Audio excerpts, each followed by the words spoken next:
You got an extra hand, do you? Okay. Is that about you? No, okay, this is perfect. Yep. All right. Yep. Okay. This is first of all, I'm Chairman Fred Hampton Jr. Again, good to meet y'all. Welcome to the Hampton House.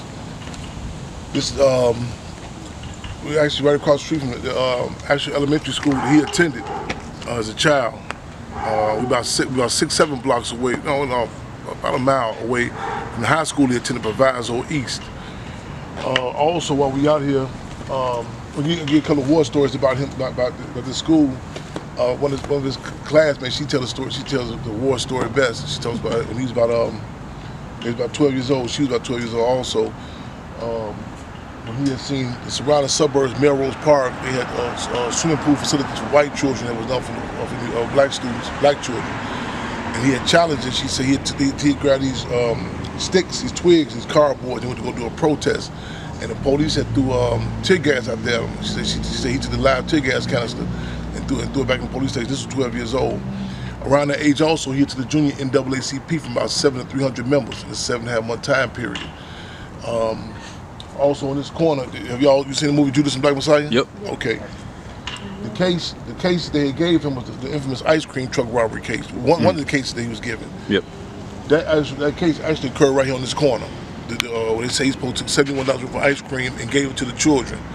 And his defense, he said, even though they lied on me, maybe to be a thief, they should make me be a Robin Hood type of thief. They said I gave it to the people. They say even in their attacks, they still show the true nature of a panther. And another individual came and said he had done it, but the state position where they wanted Chairman Fred off the street. That actually happened right here. Wow. This is the Hampton House. Some of our programs here. We have the free library. People can come get books when they feel. We have the community refrigerator right here. And this is done, the Hampton House Community Refrigerator was done in response to this area, which was what they refer to as a food desert. There was no vegetable stores, nothing. And also, next door, that building that was abandoned for about 44 years, and we had put a community garden next door. So we had back and forth. We had a lot of it got antagonistic with the previous administration. So now we got the St. Hampton House Community Garden down the street on 11th. And also we upped the ante that they had to come do some work here, so it's no longer community eyesore. So this was some of the dry goods that they had. Dry goods. People can come 24 hours, 7 days a week. Get food. We also every Saturday have a program called the Triple C's, Children, Community, and Cubs. Was done in the spirit of the Black Panther Party Free Breakfast Program. You notice a lot of these are Panther colors y'all see, the light blue and black. And everything, we say everything is political, even the dogs on the side, we call them the Hampton House Hounds. Wow.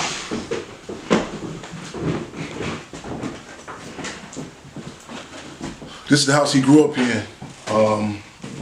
We put out a call for photographs, old newspaper clippings, you name it. Around, to give you a quick, around what we have here. That's the him speaking at Grant Park, 1960, 68. This is myself and some comrades of the Black Panther Party Cubs. That's the organization's carrying legacy of the Black Panther Party. We were down in Standing Rock, North Dakota, with the indigenous community challenging the pipelines. That's with are you familiar with the Rainbow Coalition? Yep. So this the ongoing Rainbow Coalition. Okay. We have also, that's what Chairman Fred speaking, some of his security staff. I want to note that, contrary to the misinformation, William O'Neill was never his security. That's something we had to do damage control. We had to correct that. Because a lot of books was put out saying that like if you notice in the movie, there's no scene where it was just him and Chairman Fred by themselves. That was done intentionally to do damage control for the misinformation put out that O'Neill was his security. Yeah. So with myself right here, we have some awards that was given to Chairman Fred. We have, of course, these are the founders of the Black Panther Party. Yep. Minister U.E.P. Newton, Chairman Bobby Seale. In fact, I'm on my way out tomorrow go to Oakland, California. That's the birthplace of the Black Panther Party. Started October 15, 1966. And I'll be speaking at the Dr. Huey P. Newton Foundation. That's Minister Huey P. Newton, that's his widow, Frederica Newton. And they have an event October 22nd. Though the birth of the Black Panther Party is actually October 15th. We just had a big event here recently. That's Minister Huey P. Newton. He was in exile in Cuba, political exile in Cuba. Wow. This is the picture when we had fought in 2004 to have a street that he was him and Defense Captain Mark Clark were assassinated on, named in his honor. And we fought back and forth. So every year on August 30th, the two major dates we have are August 30th and December 4th. That's the Chairman Fred Street Party. December 4th being International Revolutionary Day. This past August 30th, the President Mayor of Chicago had made a proclamation that every August 30th was officially Chairman Fred Hampton Day. So that was a big move. Wow. And I forgot to show you the seal. You walked in, I showed you when we leave out.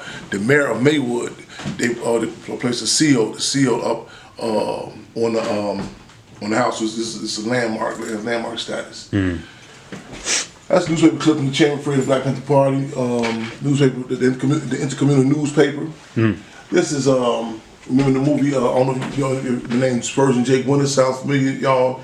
He was assassinated November 13, 1969. They depicted it in the movie when the police came. Oh yeah. That's Spurgeon Jake Winters. That's what the medical center was named in honor of, Spurgeon Jake Winters. In fact, that's who Chairman Fred actually wanted me to be named after. That's my middle name. Jake Winters, he defended himself. He was assassinated November 13th, again, 1969. Wow. And the medical center was named in his honor. This is the Deputy Minister of Health, Ronald Doc Satchel. Chairman Fred would say, if you're sick, don't go down to Cook County Hospital, come down to Spurgeon, the medical center, see Dr. Feel Good. He was, the Black Panther Party started the first free testing for sickle cell anemia. Doc Satchel, even something else that Doc Satchel pressed, Minister Doc Satchel pressed, was what they referred to as the People's Advocate. The People's Advocate job was to make sure you can't get free medical attention, that you would talk to and you would treat with respect, as opposed to dogma or elitism. So that was most other things he's known for. Wow. This is shortly before Chairman Fred was assassinated. This is when he was brought to Oakland, California. Discussion was talking about putting him on national leadership. Because again, he was deputy chairman for the state of Illinois. But Oakland, again, that was a central committee based in Oakland. So he's brought to Oakland, California. This was right before, like a month and a half, 2 months before he was assassinated. And you had then Minister Fitzrush, Minister of Education Masai Ewart, the Field Marshal, one of the Field Marshals, Donald D.C. Cox, of course, Deputy Chairman Fred, and also that was a national chairman, Bobby Seale. This is some paintings, drawings by the then Minister of Culture, Emory Douglas. This is some old articles that show some of the fights we had to save the house, because the banks was literally about to take the house. We're still in the process of getting it renovated. Here on this, here you have, to this day, Chairman Fred, he's buried at his tombstone is still shot up annually by law enforcement. I saw that in Louisiana. Louisiana, yep. That's a picture of the tombstone. 2 years ago, we placed the cover, not a cover, but a casing. We don't distinguish that, because we don't want to cover it. We want to do what we call an MATL tactic, that the world should see. So they still shoot this tombstone up right now. Of course, you have the Free Breakfast Program. Right there, you have some of the names of the survivors of December 4th, 1969 right there. Of course, you have the visionary, the co-founder of the Black Panther Party, Minister of Defense, Huey P. Newton. This is our logo for the Black Panther Party Cubs. This shows how just some of the rest of the Panthers in Chicago alone was subjected to during the year 1969. This is shortly after the assassination of Chairman Fred, where the Panthers opened up so people can come see what occurred. And freezing cold, December 5th, December 6th, people came from all over the world to see what occurred. Because the Chicago Tribune, the police, the narrative they gave was that there was a shootout. Right. This is the door on the headquarters on Madison, California. One of the shoot-ins, police had attacked the party headquarters. This is Minister Huey P. Newton that came to Chicago. I was about 3 years old, and his background to this story is I had jumped out of my aunt's arms and ran to go look up at the picture of Chairman Fred, and the photographer had caught that picture. That's the symbolic of this campaign. I had a street name in Chairman Fred's honor. It's myself. This is my uncle, Chairman Fred's older brother. Bill Hampton. This is the Black Panther Party Cubs in Oakland, California at the 50th anniversary. So again, I guess that'll be 7 years ago because this is the 57th year of Black Panther Party. These are my grandparents and my mother at Chairman Fred's funeral. This is their home. This is right here where we at now. This is my mother's jail photo when she was arrested, December 4, 1969. And you see she had Chairman Fred's robe on, his slippers. This is a picture I grew up with as a child. Also myself is phenomenal. This is Dr. Margaret T. Burroughs. I don't know how much time y'all got in Chicago. She founded a museum called the Sabo Museum, the first African museum in the country. She founded it in her home. In fact, we use it for inspiration. What we're doing here, and now it's a big museum. She's passed now, but she's a phenomenal lady. This was given to us from Ghana in Africa. Wow. Yeah, that's beautiful. Yeah, it was given to us from Ghana in Africa. And of course, this is the table where we sit down. We have a lot of struggle and discussion. Yeah. Wow. That's Chairman Fred speaking. I forgot what that was that speaking.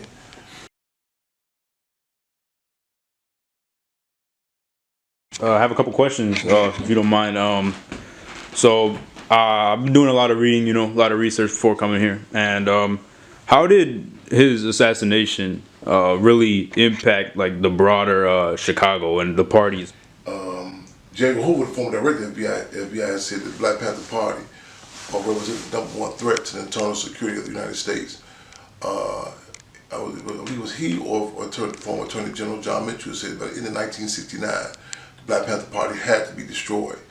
So those major hits you've seen, like strategic strikes, Los Angeles, Deputy Minister of Defense Prentice Bunchy Carter and Deputy Minister of Education John Huggins were assassinated on UCLA campus.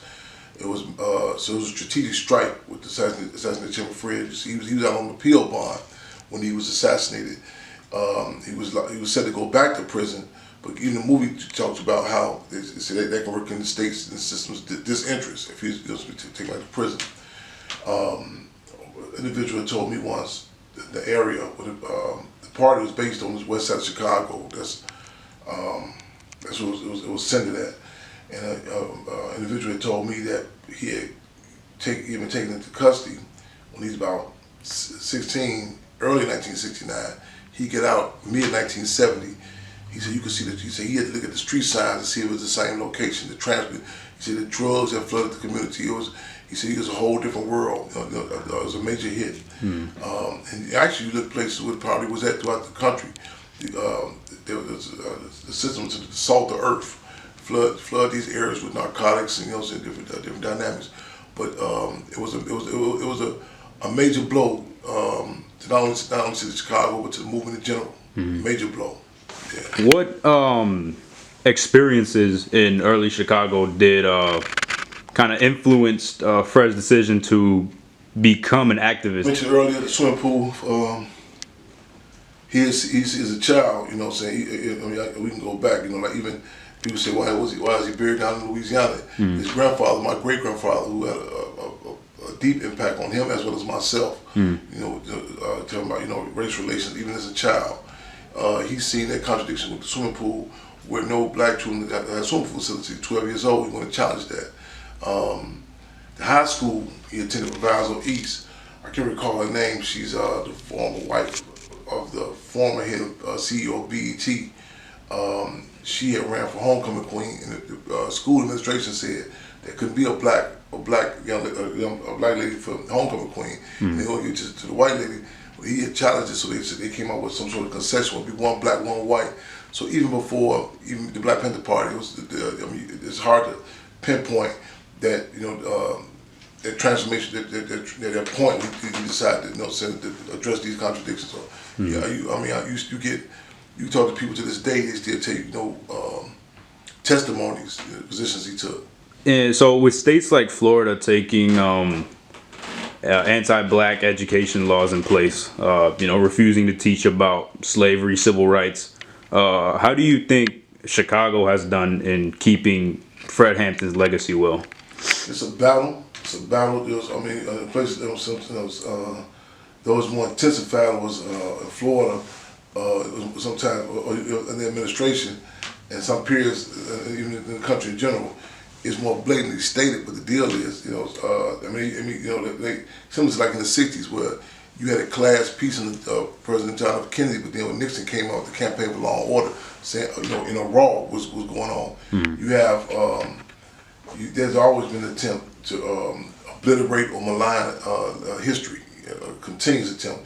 I can't tell you, how many books we've had to challenge. In fact, I go on record and say that the movie Judas and the Black Messiah has more truth in it than any of the books that have been put out. I go on record. Yeah, we have to do a lot of damage control. So much misinformation that's put out, and I got to be hesitant when I leave out of town. I just come back to Chicago recently. There are some attempts from individuals, to even, for lack of better terms, hijack the legacy of the Black Panther Party.